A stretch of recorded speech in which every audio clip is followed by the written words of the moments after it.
아니 세상에! 이건 혹시 콘돔?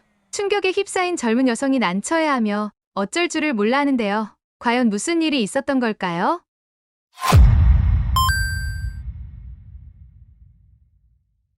(2023년 9월 24일) 코로나 때문에 밀렸던 항저우 아시안게임이 시작되었는데요. 한국 선수단 또한 역대 최다 인원인 무려 1140명을 항저우에 참가했으며 이중 코치진 등을 제외한 선수 867명이 39개 종목에 출전하여 승리를 향한 굳은 결의를 보여주고 있습니다. 세계적인 선수 이강인 선수의 출전 또한 외신들의 이목을 끌고 있습니다. 물론 국제대회에서 중요한 것은 경기의 승리뿐만이 아닌데요. 각 대회를 준비한 나라의 문화와 성숙도를 전 세계에 보여주며 선수단이 타국에서 어떤 행동과 모습을 보여줬는지, 또한 개최국이 국제대회를 위해 얼마만큼 준비했는지, 이런 것들이 나라의 이미지와 중요하게 직결됩니다. 대표적으로 2020 도쿄올림픽에서 일본은 미국과 중국에 이어 3위라는 좋은 성적을 얻었지만 정작 나라의 이미지는 실추되고 말았는데요. 친한 경적인 대회를 추구한답시고 내놓은 골판지 침대는 형편없는 내구성 때문에 덩치가 큰 선수들은 앉기만 해도 휘어지는 모습을 보여줬고, 키가 큰 선수들은 낮은 천장 높이 때문에 머리가 닿아 올림픽 기간 내내 무척 불편하게 생활했으며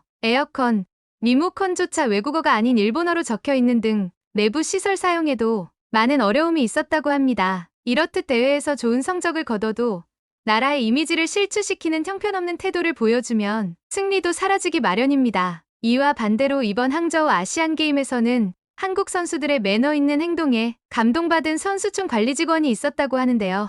그녀가 인터넷에 올린 글을 함께 보도록 하겠습니다. 해당 사연은 해외 대형 커뮤니티에 올라온 중국인의 한 사연을 재구성했습니다. 안녕하세요. 저는 중국 항저우의 아래쪽 지역 사오싱시에 사는 왕녀라고 합니다. 얼마 전에 회사를 다니다가 잠시 쉬고 지금은 유학 준비 중입니다. 오늘은 여러분께 특별한 이야기를 들려드리려고 하는데요. 중국 SNS에 올리면 삭제당할 것 같아 VPN을 돌려 이 커뮤니티에 접속하여 글을 쓰게 되었습니다. 저는 그동안 회사를 다니며 모은 돈으로 생활을 하고 있어요. 부모님께 용돈은 못 드리고 집안일인 요리, 청소, 장보기 등을 하고 있었습니다. 그렇게 집안일을 하면서도 채용 공고에 이력서를 넣거나 기회가 되면 유학도 가보려고 알바를 하며 돈을 모으고 있습니다. 하지만 점점 쉬는 기간이 길어지자 부모님은 걱정되셨는지 이런저런 충고를 하셨습니다. 눈을 낮춰서 취직을 해봐라. 요즘엔 너 같은 명문대생들도 작은 회사에 가거나 사무직이 아닌 다른 일도 한다더라. 등등의 말을 하며 넌지시 제가 밖에 나가서 일하기를 바라는 눈치였습니다. 부모님은 공백 기간이 너무 길면 계속 제가 이 상태에 머무를까봐 걱정하셨습니다. 집안일은 안 해도 되니 밖에 나가서 무슨 일이든 하라고 말했죠. 부모님 집에 얹혀 사는 처지였던 제가 어떻게 싫다고 할 수 있겠어요? 저는 일자리를 알아보던 중 항저우 아시안게임이 열리는 동안 일할 임시직 직원을 뽑는다는 공고를 보고 이력서를 냈습니다. 그러나 합격해서 막상 가보니 제가 기대했던 일과 달랐는데요.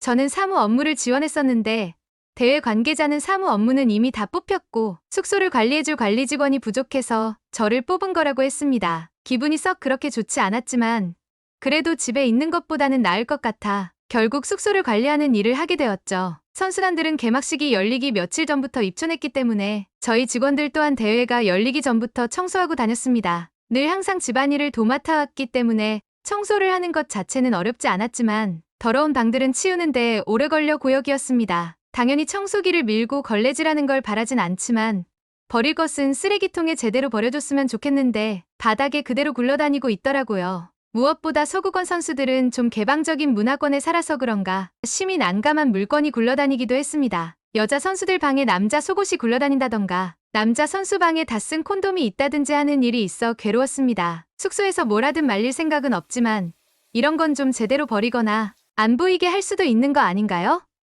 좀 너무한 것 같았습니다. 물론 사돈난말할 처지는 아니었습니다. 정말 인정하기 싫지만 서양 선수들보다 중국 선수들이 지저분하더라고요. 서양 선수들은 최소한 그래도 먹은 과자나 음료수 캔 등이 예상 가능한 장소에 놓여 있었는데 중국 숙소에서는 과자 봉지가 화장실에서 발견된다던가 음료수 캔이 침대 아래나 TV 뒤에서 발견되는 어처구니 없는 일들이 있었습니다. 무슨 숨은 그림 찾기를 하는 것도 아니고 숙소 구석구석을 뒤지고 다녔다니까요. 게다가 이 인간들은 물이나 음료가 엎질러지거나 하면 닦지도 않나 봐요. 바닥에 콜라가 엎어진 게 그대로 있더라고요. 욕실도 아주 가관이었습니다. 물 바닥 한가운데 있다 보니 휴지가 다 젖어 못 쓰게 되어버리기도 했고, 심지어 여자 선수들 숙소에는 생리대를 바닥에 떨어뜨려 놓은 인간도 있었습니다. 정말이지 혹시라도 다른 나라 사람이 이걸 볼까봐 너무 두려웠습니다. 안 그래도 선수들 사이에서 중국 숙소에 대한 불만이 있었거든요. 숙소 자체는 이전 아시안게임 숙소보다 방도 넓고 쾌적한 편인데 문제는 냉장고 같은 필수 시설이 빠져 있었어요. 그렇다 보니 왜 냉장고도 없냐면서 투덜대며 불만을 제기하는 다른 나라 선수들이 있었고, 외국어로 역시 중국은 겉만 번지르르 하다라고 중얼거리는 사람도 있어서 순간 욱할 뻔하기도 했습니다. 그 사람은 당연히 영어로 말했으니 중국인인 제가 못 알아들을 줄 알고 그렇게 말했겠지만, 그래도 명문대 졸업까지 했는데 그 정도 영어도 못 알아들을 리가요. 선수들의 불만과 함께 중국 선수인 커제 선수가 중국 선수촌 음식이 토 나온다는 영상을 SNS에 올려 한바탕 난리가 난 마당이라, 안 그래도 중국의 선수촌 운영에 대해 트집 잡히고 있는 상황이었습니다. 여기서 중국 선수가 방을 개판으로 쓴다는 사실을 혹시라도 알려지기라도 하면 외신 기자들의 먹잇감이 될 게 뻔했죠. 중국 이미지를 실추시키지 않기 위해서라도 저는 중국인 선수의 방은 더욱 열심히 청소했습니다. 그렇게 시간이 흘러 드디어 화려한 개막식이 열리고 선수들의 치열한 경기도 시작되었습니다. 저는 일이 끝나서 기분 전환 겸 중국 선수의 펜싱 경기를 보러 갔습니다. 전문적인 선수를 하려던 건 아니라 중학교 때 관두게 되었지만 어릴 때 저도 펜싱을 잠깐 배웠었거든요. 그래서 다른 스포츠는 관심 없어도 펜싱 경기는 흥미롭게 보곤 했습니다. 제가 막 일이 끝나고 도착했을 때는 여자 에페 개인전 8강이 시작될 무렵이었습니다. 한국 선수 송세라와 저희 중국의 순이원 선수의 경기였죠. 순이원 선수는 나이는 있지만 걸출한 선수로 세계선수권 대회와 2020년 도쿄 올림픽에서 금메달을 딴 선수였습니다. 하지만 송세라 선수도 세계선수권 대회에서 금메달 2관왕을 차지한 선수라서 만만치 않은 선수였죠. 펜싱 중 에페 종목은 공격 범위도 가장 넓은 종목이라 눈으로 보기에도 무척 흥미진진했습니다. 치열한 접전 끝에 순이원 선수가 9대8로 앞서가는 상황이었고, 저는 막판까지만 잘 방어하기만 하면 된다고 긍정적으로 생각하고 있었습니다. 그런데 순이원 선수가 경기 종료까지 1분 16초를 남겨두고 갑자기 장비를 점검하며 경기를 지연시키는 것입니다. 그 모습을 보면서 저는 무척 황당했습니다. 경기 중에 대체 뭐 하는 짓거리인가 싶었어요. 그렇지만 중국 관중들은 순이원 선수를 탓하기는커녕 그녀를 응원했습니다. 그 모습을 보고 저도 모르게 얼굴이 화끈해졌습니다. 페어플레이가 아니라고 생각한 거죠. 경기 중 장비 점검을 느릿느릿하게 하며 일부러 시간을 보내 상대방이 공격할 시간을 줄이려는 의도가 너무나도 잘 보였습니다. 경기 중에 이런 행동을 보이는 건 예의가 아니었습니다. 상대팀이 쌍욕을 해도 할 말이 없었어요. 하지만 한국 선수는 놀랍게도 항의조차 하지 않으며 여유롭게 기다리고 있었습니다. 한 점만 있어도 동점이 될 수 있는데 흘러가는 시간이 아쉽지 않나? 그녀는 순이원이 장비 점검을 끝날 때까지 인내심 있게 기다려주었습니다. 그리고 다시 경기가 재개되었고 시간이 얼마 남지 않은 상황. 송세라 선수는 급박한 순간에도 침착함을 잊지 않으며 경기를 시작했고, 경기가 재개되자마자 연속 득점으로 역전승을 거두어 4강에 진출했습니다. 중국 관중들의 실망한 표정을 보는데 저도 솔직히 중국 선수가 이기길 바랬지만 한국 선수의 매너가 너무 좋아서 한국 선수를 칭찬해주고 싶다는 생각을 했습니다. 이번 경기에서 순이원 선수의 매너는 형편없었습니다. 만약 그녀가 이겼더라도 저는 기쁘지 않았을 겁니다. 저는 그 이후에 송세라 선수의 인터뷰를 찾아봤습니다. 순이원 선수의 행동에 대해 말한 게 있지 않을까 싶었거든요. 송세라는 순이원 선수의 행동에 대해서 중국 선수들은 원래 그런 행동을 많이 한다, 예상했다라는 식으로 이야기했더군요. 타국의 선수가 이미 그런 행동들이 익숙하다는 듯 체념하듯 말하는 걸 보니 다시 한 번 더 부끄러워졌고, 그 상황에서도 의연하게 행동한 한국인 선수가 대단하게 느껴졌습니다. 그렇게 한국 선수에 대한 좋은 인상을 받고 나서 이틀 뒤 저는 한국 선수들이 쓰는 401동 청소를 배정받게 되었는데요. 청소를 담당하는 직원들은 매일 동을 바꿔가며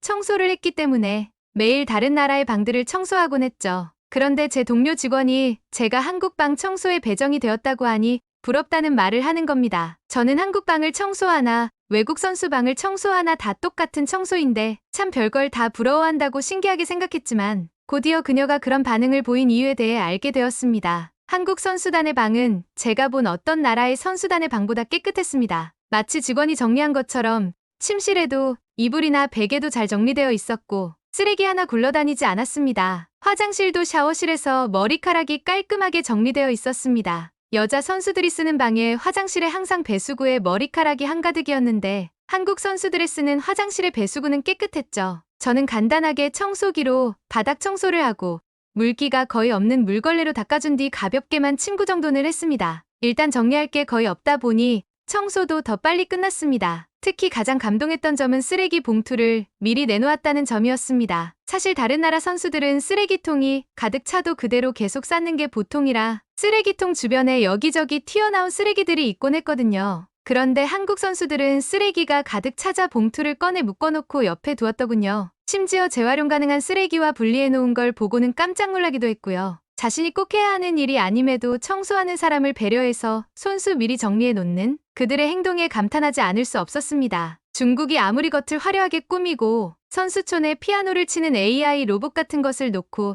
첨단 기술력을 자랑한다 한들 한국 선수단의 배려심과 문화적 성숙도에 비할 바는 아니라는 생각이 들었습니다. 기술 발전만 하면 뭐하나요? 시민의식이 따라주지 않으면 그것을 실리적으로 활용하지 못하고 악용할 뿐입니다. 외적인 부분도 중요하지만 내면적인 부분을 먼저 꽉 채우는 게 더 중요하다는 생각이 듭니다. 중국이 한국을 많이 본받았으면 좋겠다는 생각이 드네요. 오늘의 이야기는 어떠셨나요? 왕려 씨에게 응원의 댓글을 아래에 남겨주세요. 구독과 좋아요는 영상 제작에 큰 힘이 됩니다. 감사합니다. 전 세계 100가지 다양한 이야기 월드백